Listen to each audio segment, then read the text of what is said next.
پاک صلی اللہ علیہ وسلم کی خدمت میں پیش کیا جاتا ہے تو حق تعالیٰ دو باتیں فرماتے ہیں. ایک بات یہ کہ جب تم میرے بندے کی قبر پر پیش کرو گے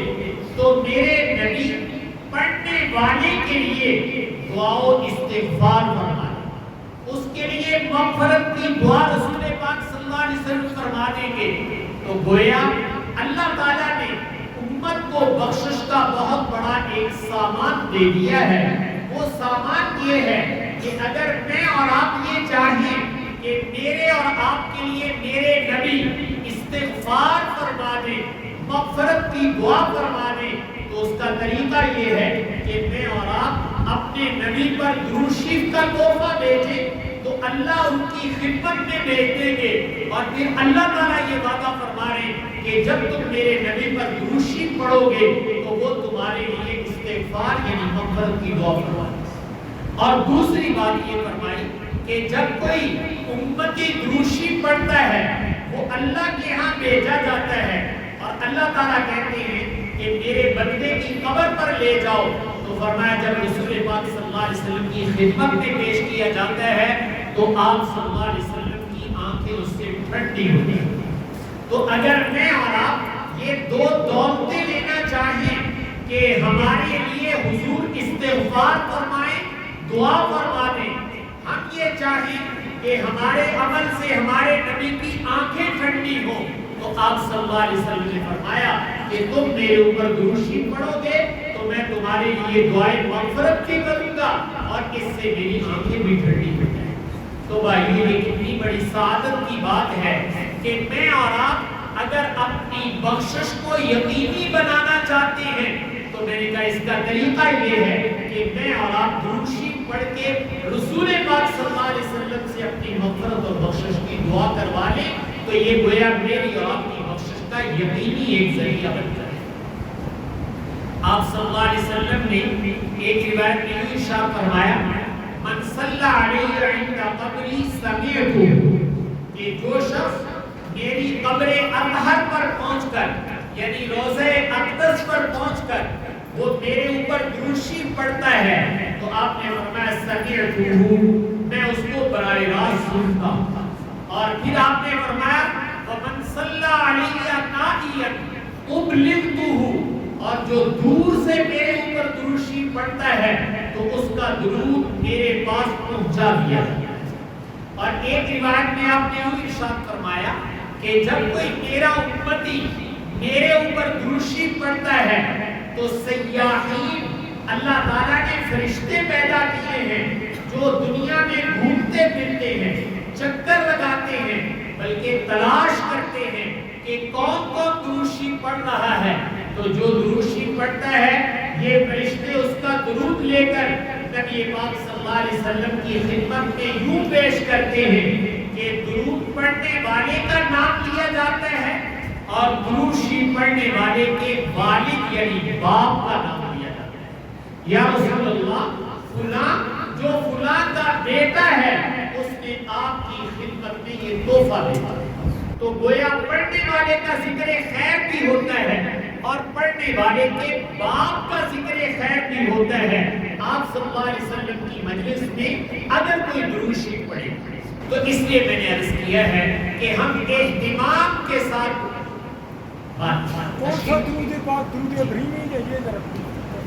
تو جو شخص درود شریف پڑھے گا تو میں نے عرض کیا کہ یہ دولت کہ آپ صلی اللہ علیہ وسلم کے ہاں اس کا ذکر خیر ہوگا، اگر کوئی یہ کام کرتا ہے تو یقیناً یہ بہت بڑی سعادت ہے. یہ بہت بڑی سعادت ہے کہ اللہ تعالیٰ کسی کو یہ موقع عطا فرمائے.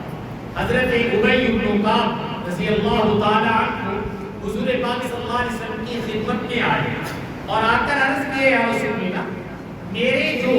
فرصت کے لمحات ہیں جن میں میں دعا و مناجات کرتا ہوں، ذکر اذکار کرتا ہوں، میرا دل چاہتا ہے کہ اس میں سے چوتھا حصہ میں درود شریف پڑھا کروں، باقی 3 حصے میں اور ذکر اذکار کیا کروں، دعا کر لیا کروں. تو آپ صلی اللہ علیہ وسلم نے فرمایا بہت اچھا، لیکن آپ نے فرمایا ان زدتا، اگر اس میں اضافہ کر لو فَهُوَ خَيْرٌ لَكَ، وہ تیرے لیے بہت بہتر ہے. تو انہوں نے عرض کیا یا رسول اللہ پھر میں آدھا وقت درود پڑھوں گا اور آدھا وقت دعا مانگ لوں گا اور ذکر اذکار کر لوں گا. تو آپ نے فرمایا بہت اچھا، اور پھر آپ نے فرمایا اس میں بھی اضافہ کر لو تو تمہارے لیے بہت بہتر ہوگا. انہوں نے عرض کیا یا رسول اللہ 2/3 کر لوں. آپ نے اس پر بھی یہی جملہ ارشاد فرمایا کہ یہ بہت اچھا ہے لیکن اور اضافہ کر لو تو اور بہتر ہوگا. تو حضرت ابی بن کعب رضی اللہ تعالی نے عرض کیا یا رسول اللہ میں اپنے فرصت کے تمام لمحات آپ پر درود شریف پڑھنے میں خرچ کیا. تو آپ نے ارشاد فرمایا اگر تم ایسے کرو گے تو اللہ تعالیٰ تمہاری دنیا اور آخرت کے تفکرات پریشانیوں میں اللہ تعالیٰ تمہاری کفایت فرمائے. اللہ تعالیٰ تمہارے دنیا اور آخرت کے غموں کو دور فرما دیں گے اگر تم اس طرح میرے اوپر درود شریف پڑھو گے. تو اس لیے بھائیوں درود شریف پڑھنے کا معمول بنانا چاہیے. میں نے عرض کیا تھا محبت کے ساتھ، اہتمام کے ساتھ اور اپنی سعادت سمجھ کر کہ یہ میری سعادت ہے کہ میری زبان پر درود شریف کا صیغہ جاری ہو جائے، میں اپنے نبی پر درود شریف پڑھنے والا بن جاؤں. اس لیے کہ اللہ تعالیٰ نے اس کا مطالبہ کیا ہے یا ایھا الذین آمنوا صلوا علیہ وسلموا تسلیما. ایمان والو تم بھی اپنے نبی پر درود و سلام ضرور پڑھو. تو اس لیے درود شریف پڑھنے کا بھائیوں اہتمام یہ صحابہ کرام کے درمیان بھی بہت زیادہ تھا. تو میں اور آپ بھی اگر یہ چاہتے ہیں تو مجھے اور آپ کی درود شریف کا اہتمام کرنا چاہیے. ایک روایت میں آپ نے فرمایا ان اول الناس بی یوم القیامہ اکثرهم علیہ الصلاۃ، کہ قیامت والے دن میرے سب سے زیادہ قریب کون ہو. دیکھیں آج ہم اپنے ملک میں رہ رہے ہیں، ہم مدینہ طیبہ سے ہزاروں میل دور ہیں اور کتنی صدیاں گزر گئی، ہم بعد میں پیدا ہوئے تو ہم آپ کا زمانہ نہیں پا سکے، آپ کی جگہ بھی نہ پا سکے. حاضری تو ہو جاتی ہے لیکن مستقل تو وہاں رہائش نہیں. یہ جو دوریاں ہیں یہ قیامت والے دن قرب میں کیسے بدل جائے. قیامت والے دن تو ہم دور نہیں رہنا چاہیں گے. ہماری خواہش ہے کہ ہم قیامت والے دن اپنے نبی کے قدموں میں رہیں، ان کے پاس رہیں، ان کے پڑوس میں رہیں. تو رسول پاک صلی اللہ علیہ وسلم فرما رہے ہیں اگر تمہاری یہ خواہش ہے تو میں اس کا طریقہ بدلا دیتا ہوں. تو آپ نے طریقہ کیا ارشاد فرمایا ان اول الناس بی یوم القیامہ، قیامت کے دن میرے سب سے زیادہ قریب وہ شخص ہوگا اکثرهم علیہ الصلاۃ، جو سب سے زیادہ میرے اوپر درود شریف پڑھنے والا ہے، جو میرے اوپر کثرت کے ساتھ درود شریف پڑھتا ہے وہ قیامت کے دن میرے سب سے زیادہ قریب ہوگا. تو بھائی اس نیت سے بھی پڑھ لیا کریں کہ قیامت والے دن ہمیں اپنے نبی کا قرب مل جائے. تو حضور کا قرب چاہتے ہیں، حضور کی شفاعت چاہتے ہیں، حضور کی محبت چاہتے ہیں، عرش کا سایہ چاہتے ہیں، پل صراط پر نور چاہتے ہیں. اور آپ نے فرمایا قیامت کے دن کے ہموم و غموم، تفکرات، الجھنیں اور پریشانیاں اگر ان سے تم حفاظت چاہتے ہو تو اپنے نبی پر کثرت کے ساتھ درود. تو اس لیے میں نے عرض کیا ہے کہ درود شریف کا اہتمام کرنا چاہیے اور اس کو سعادت سمجھ کے پڑھنا چاہیے. ہمارے بہت بڑے بزرگ گزرے ہیں، حضرت حکیم الامت مولانا اشرف علی صاحب تھانوی رحمۃ اللہ علیہ، حضرت کا ایک رسالہ ہے، اس کا نام میں پہلے ذکر کر دیتا ہوں. اس کا نام ہے زاد السعید. زاد کا معنی ہوتا ہے توشہ، کھانے پینے کی چیز، اور سعید کا معنی ہوتا ہے نیک بخت، خوش قسمت. تو اس کتاب کا نام ہے زاد السعید. نیک لوگوں کا توشہ کیا ہے، خوش قسمت لوگوں کا توشہ کیا ہے. تو اس میں حضرت نے حدیث میں جو ہماری سیاحت کی 6 کتابیں ہیں جنہیں ہم سیاحت ستہ کہتے ہیں، ان میں رسول پاک صلی اللہ علیہ وسلم نے خود جو سیغے بتائے ہیں کہ میرے اوپر تم کن لفظوں سے درود شریف پڑھ سکتے ہو، تو 40 احادیث نقل کی ہیں. اس کے اندر رسول پاک صلی اللہ علیہ وسلم کے حوالے سے گویا وہ 40 سیغے ہیں. اگر کوئی آدمی زیادہ نہیں پڑھ سکتا ہے تو بھائی کم از کم دیکھ کر وہ 40 سیدھے بھی اگر پڑھ لے گا تو یہ خوش قسمت ہے، اس کو نیک بختوں اور خوش قسمتوں کا توشہ مل جائے۔ تو میں نے عرض کیا ہے کہ اگر میں اور آپ اپنے معمولات میں شامل کر لیں کہ صبح و شام کو پڑھ لیں تو کم از کم 80 دفعہ تو پڑھا جائے گا، اور پھر وہ الفاظ ہوں گے جو میرے نبی پاک صلی اللہ علیہ وسلم کی زبان اقدس سے نکلے۔ اور سب سے افضل ترین جو میں اور آپ اپنی نماز میں پڑھتے ہیں جسے ہم درود ابراہیمی کہتے ہیں، اللہم صلی علی محمد وعلی آل محمد کما صلیت علی ابراہیم وعلی آل ابراہیم انکا حمید مجید، اللہم بارک علی محمد وعلی آل محمد کما بارکت علی ابراہیم وعلی آل ابراہیم انکا حمید مجید۔ میں نے کہا کہ یہ رسول پاک صلی اللہ علیہ وسلم نے خود ارشاد فرمایا اور نماز کا حصہ قرار دیا۔ اللہ تعالیٰ توفیق عطا فرمائے تو سب سے افضل یہ، لیکن چونکہ ذرا لمبا ہے، اگر یہ نہ پڑھ سکے، وقت کی قلت ہو، تو کم از کم زبان سے بھائی یہ تو ہر آدمی پڑھ سکتا ہے، صلی اللہ علیہ وسلم، صلی اللہ علیہ وسلم، اس میں تو کوئی مشکل نہیں ہے۔ تو میں نے کہا اگر لمبا نہ پڑھ سکے تو صلی اللہ علیہ وآلہ وسلم، اگر آپ یہ بھی پڑھ دیتے ہیں تو حدیث میں اس کا بھی تذکرہ ہے۔ اس کے علاوہ اور درود شریف بھی حدیث میں آتے ہیں۔ ایک روایت میں آپ نے فرمایا اللہم صلی علی محمد النبی الأمی وعلی آلہ واصحابہ وبارک وسلم۔ آپ نے فرمایا کہ یہ درود شریف جو جمعے والے دن 80 دفعہ میرے اوپر پڑے گا، اللہ تعالیٰ اس کے 80 سال کے گناہ معاف کرے گا۔ اگر گناہ نہ ہوئے تو درجات بلند کر دے گا۔ تو میں نے عرض کیا کہ اپنے ذوق کے مطابق اگر درود ابراہیمی پڑھے تو سب سے افضل اور اعلیٰ ہے۔